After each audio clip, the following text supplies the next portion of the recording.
আসসালামু আলাইকুম দর্শক, স্বাগত জানাচ্ছি বাংলা সংবাদে। শুরুতেই জানিয়ে দিচ্ছি শিরোনাম। যুক্তরাষ্ট্রের সঙ্গে চুক্তি করতে মরিয়া হয়ে আছে ইরান, ট্রাম্প। রাশিয়া কেন বেলারুশে আরও পারমাণবিক অস্ত্র পাঠাল?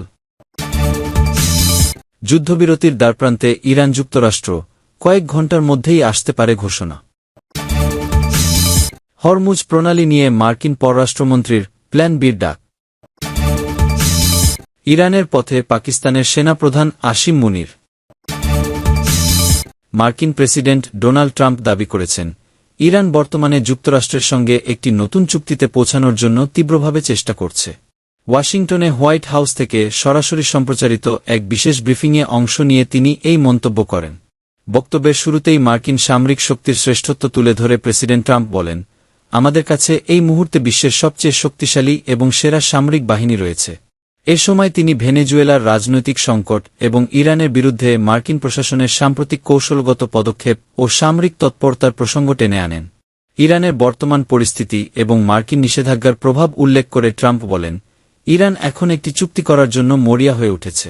তবে সামনে কি ঘটে তা আমাদের দেখতে হবে। তিনি অত্যন্ত দৃঢ়তার সাথে জানান যে ইরানের ওপর মার্কিন প্রশাসন সর্বোচ্চ চাপ প্রয়োগ করেছে এবং দেশটির ওপর অত্যন্ত জোরালো আঘাত হানা হয়েছে।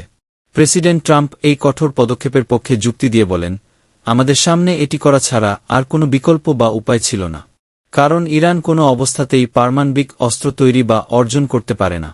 আমরা তাদের এটি কোনোভাবেই করতে দেব না। বিশ্লেষকদের মতে ইরানের ওপর যুক্তরাষ্ট্রের অর্থনৈতিক ও রাজনৈতিক নিষেধাজ্ঞার যে ব্যাপক প্রভাব পড়েছে, প্রেসিডেন্ট ট্রাম্পের এই বক্তব্য তারই ইঙ্গিত বহন করে। পারমাণবিক কর্মসূচি পুরোপুরি বন্ধ করে ইরানকে একটি নতুন ও কঠোর চুক্তিতে বাধ্য করাই যে ওয়াশিংটনের মূল লক্ষ্য, ট্রাম্পের এই হুঁশিয়ারিতে তা আবারও স্পষ্ট হল। আন্তর্জাতিক ভূরাজনীতিতে বড় ধরনের পরিবর্তনের আভাস দিয়ে পারমাণবিক শক্তি প্রদর্শনে মেতেছে রাশিয়া ও তার অন্যতম প্রধান মিত্র বেলারুশ। ইতিহাসে প্রথমবারের মতো রাশিয়ার কৌশলগত পারমাণবিক অস্ত্র ব্যবহারের যৌথ মহড়ায় অংশ নিয়েছেন বেলারুশের প্রেসিডেন্ট আলেকজান্ডার লুকাশেঙ্কো। পূর্ব ইউরোপ থেকে প্রশান্ত মহাসাগর পর্যন্ত বিস্তৃত এই বিশাল সামরিক মহড়া পরিচালনা করেন রুশ প্রেসিডেন্ট ভ্লাদিমির পুতিন ও লুকাশেঙ্কো। এতে রাশিয়ার শত শত ক্ষেপণাস্ত্র উৎক্ষেপণকারী যান, যুদ্ধবিমান, যুদ্ধজাহাজ এবং পারমাণবিক সাবমেরিন অংশ নেয়, যা ন্যাটোর সঙ্গে চলমান চরম উত্তেজনার পারদ আরও বাড়িয়ে দিয়েছে। মহড়ার পর এক বিবৃতিতে বেলারুশের ৭১ বছর বয়সী প্রেসিডেন্ট আলেকজান্ডার লুকাশেঙ্কো জানান, তারা কাউকে হুমকি দিচ্ছেন না, তবে যে কোনো মূল্যে বেলারুশের ব্রেস্ট থেকে রাশিয়ার ভ্লাদিভস্টক পর্যন্ত বিস্তৃত অভিন্ন পিতৃভূমি রক্ষা করতে তারা সম্পূর্ণ প্রস্তুত। তবে বিশ্লেষকদের মতে ইউরোপের শেষ স্বৈরাচার হিসেবে পরিচিত লুকাশেঙ্কো রাশিয়ার ওপর পুরোপুরি নির্ভরশীল হয়েও নিজের সব রাজনৈতিক গুটি এক চালের মধ্যে সীমাবদ্ধ রাখতে চান না। দীর্ঘদিন ধরে মস্কোর রাজনৈতিক ও অর্থনৈতিক সুবিধা ভোগ করলেও পুতিনের সঙ্গে বেলারুশকে একীভূত করার প্রচেষ্টা তিনি বরাবরই এড়িয়ে গেছেন। এমনকি সাম্প্রতিক মাসগুলোতে যুক্তরাষ্ট্রের সঙ্গে বেলারুশের সম্পর্কের এক ধরনের উষ্ণতাও দেখা গেছে। এদিকে রুশ প্রেসিডেন্ট ভ্লাদিমির পুতিন এই মহড়ার গুরুত্ব তুলে ধরে জানান, কৌশলগত পারমাণবিক বাহিনীর প্রস্তুতির স্তর আরও বাড়ানো এখন সময়ের দাবি। চলমান ইউক্রেন যুদ্ধের ৪ বছরের অভিজ্ঞতাকে কাজে লাগিয়ে এই মহড়া সাজানো হয়েছে। মহড়ার অংশ হিসেবে ইয়ার্স নামক আন্তঃমহাদেশীয় হাইপারসনিক ক্ষেপণাস্ত্র উৎক্ষেপণ করা হয়, যা মাত্র ২০ মিনিটেরও কম সময়ে প্রায় ৫,৭৫০ কিলোমিটার পথ পাড়ি দিয়ে লক্ষ্যবস্তুতে আঘাত হানে। এছাড়া মস্কো বেলারুশকে আধুনিকায়িত এসইউ-২৫ যুদ্ধবিমান এবং ৫০০ কিলোমিটার পাল্লার ইস্কান্দারেম ব্যালিস্টিক ক্ষেপণাস্ত্র সরবরাহ করেছে। ইউক্রেন সীমান্ত থেকে মাত্র ২০০ কিলোমিটার দূরে আসিপোভিচি সামরিক ঘাঁটিতে রাশিয়ার এই পারমাণবিক অস্ত্রগুলো মজুত রাখা হয়েছে বলে জানা গেছে। হঠাৎ কোনো বাহ্যিক কারণ ছাড়াই রাশিয়ার পক্ষ থেকে বেলারুশে পারমাণবিক অস্ত্র পাঠানো এবং এই যৌথ মহড়াকে কেন্দ্র করে আন্তর্জাতিক মহলে গভীর উদ্বেগ তৈরি হয়েছে। জার্মানির ব্রেমেন ইউনিভার্সিটির গবেষক নিকোলে মিত্রকিন আল জাজিরাকে জানান, পর্দার আড়ালে বড় কিছু একটা ঘটছে যা বিশ্বরাজনীতি ও গণমাধ্যমের জন্য অত্যন্ত তাৎপর্যপূর্ণ হতে চলেছে। অন্যদিকে ন্যাটোর নতুন মহাসচিব মার্ক রুট হুঁশিয়ারি দিয়ে বলেছেন, ইউক্রেনের বিরুদ্ধে মস্কো পারমাণবিক অস্ত্র ব্যবহার করলে ন্যাটোর প্রতিক্রিয়া হবে অত্যন্ত বিধ্বংসী। সুইডেনের হেলসিংবার্গে ন্যাটো পররাষ্ট্রমন্ত্রীদের শীর্ষ সম্মেলনকে লক্ষ্য করেই রাশিয়া ও বেলারুশ এই মহড়ার সময় নির্ধারণ করেছে বলে ধারণা করা হচ্ছে। ইউক্রেনের প্রেসিডেন্ট ভলোদিমির জেলেনস্কি আশঙ্কা প্রকাশ করেছেন যে ইউক্রেনের উত্তরাঞ্চল এবং রাজধানী কিয়েভে নতুন করে বড় ধরনের হামলা চালানোর অংশ হিসেবেই রাশিয়া বেলারুশকে এই আগ্রাসনে টেনে আনছে। তবে সামরিক বিশ্লেষকদের মতে এই মুহূর্তে বেলারুশে অবস্থানরত রুশ সেনাবহর নতুন কোনো আক্রমণের জন্য পর্যাপ্ত নয়। কিয়েভ ভিত্তিক থিঙ্কো ট্যাঙ্কের প্রধান ভলোদিমির ফেসেনকো মনে করেন, ইউক্রেন যুদ্ধে সরাসরি জড়িয়ে পড়া লুকাশেঙ্কোর জন্য হবে আত্মঘাতী এবং তিনি এই ঝুঁকি এড়াতে চাইবেন। অনেক পর্যবেক্ষক এই মহড়াকে কেবলই পশ্চিমাদের ভয় দেখানোর জন্য রাশিয়ার অস্ত্রের ঝনঝনানি বা ফাঁকা আওয়াজ বলে অভিহিত করেছেন। কূটনৈতিক বিশ্লেষকদের মতে এই উত্তেজনার আড়ালে কিয়েভ ও মিনস্কের মধ্যে সরাসরি কূটনৈতিক যোগাযোগ পুনরুজ্জীবিত করার একটি ভিন্ন কৌশল থাকতে পারে। ইউক্রেন যুদ্ধ শুরুর পর থেকে বেলারুশের ওপর পশ্চিমা অর্থনৈতিক নিষেধাজ্ঞা দেশটির অর্থনীতিকে পঙ্গু করে দিয়েছে। এই অর্থনৈতিক সংকট থেকে বাঁচতে লুকাশেঙ্কো মার্কিন প্রেসিডেন্ট ডোনাল্ড ট্রাম্পের বোর্ড অব পিসে যোগ দিয়ে ওয়াশিংটনের সাথে সংলাপের চেষ্টা করছেন। যুদ্ধের পর ইউক্রেনের সাথে বেলারুশের সম্পর্ক কোনো শর্তে স্বাভাবিক হবে সেটি এখন দেখার বিষয়।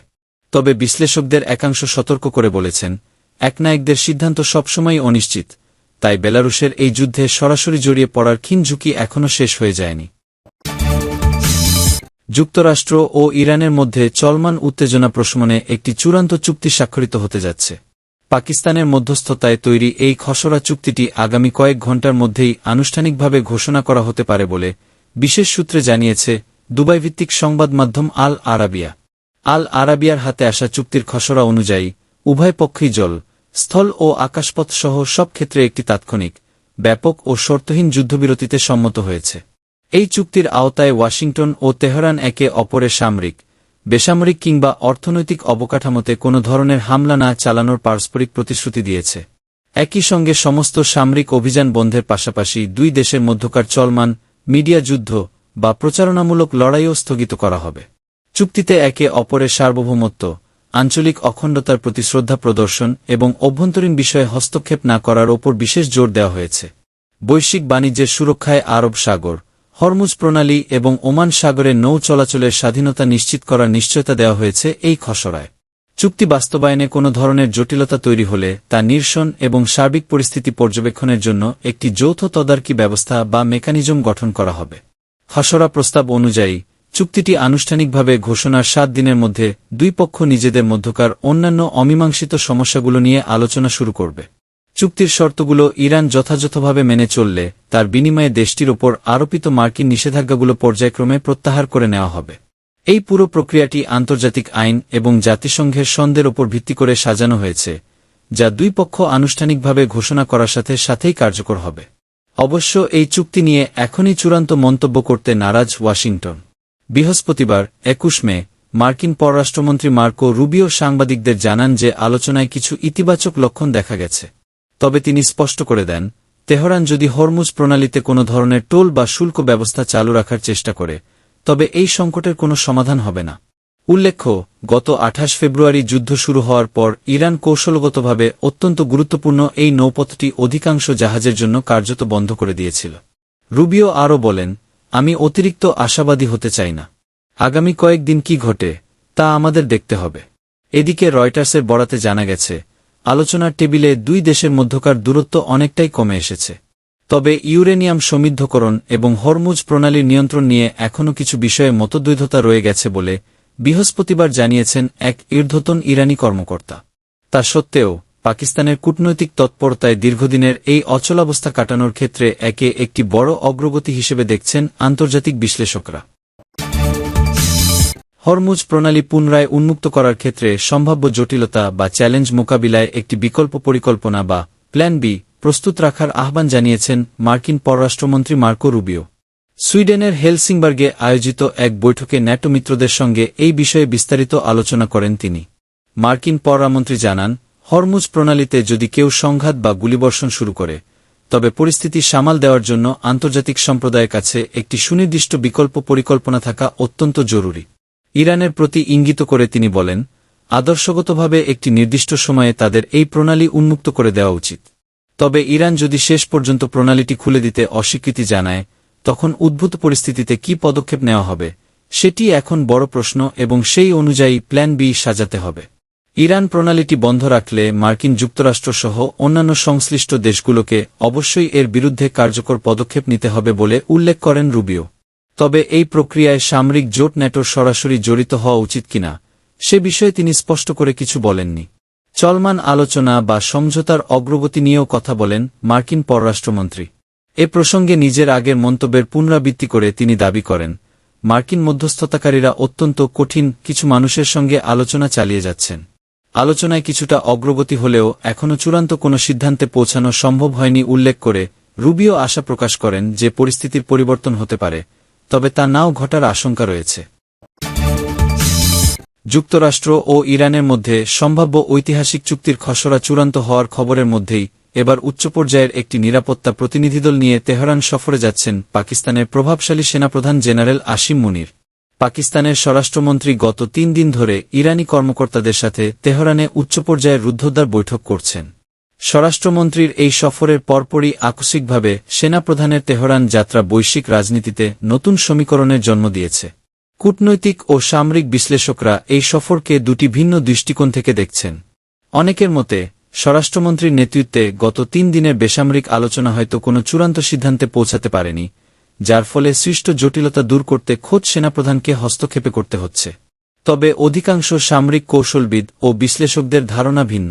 তারা মনে করছেন, বেসামরিক পর্যায়ের আলোচনা এতটাই সফল হয়েছে যে এখন একটি চূড়ান্ত নিরাপত্তা ও শান্তি চুক্তি স্বাক্ষরের আনুষ্ঠানিকতা সম্পন্ন করতেই সেনাপ্রধানের এই জরুরি তেহরান সফর।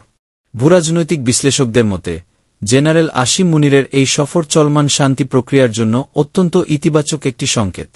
এর আগের তেহরান সফরেও তিনি ইরানের কেবল শীর্ষ রাজনৈতিক নেতৃত্বই নয়, বরং দেশটির প্রভাবশালী সামরিক কর্মকর্তাদের সাথেও সরাসরি বৈঠক করেছিলেন। বিশেষ করে ইরানের Islamic revolutionary guard corps (IRGC) এবং দেশটির প্রতিরক্ষা বাহিনীর শীর্ষ কর্মকর্তাদের সাথে আলোচনা করার অনন্য সক্ষমতা রয়েছে তার। সেই অভিজ্ঞতাকে কাজে লাগিয়ে মধ্যপ্রাচ্য ও আন্তর্জাতিক অঙ্গনে এই শান্তি চুক্তির কৌশলগত গুরুত্ব কতটা অপরিসীম, তা ইরানি সামরিক নেতৃত্বকে বোঝাতে তিনি সফল ভূমিকা রাখছেন।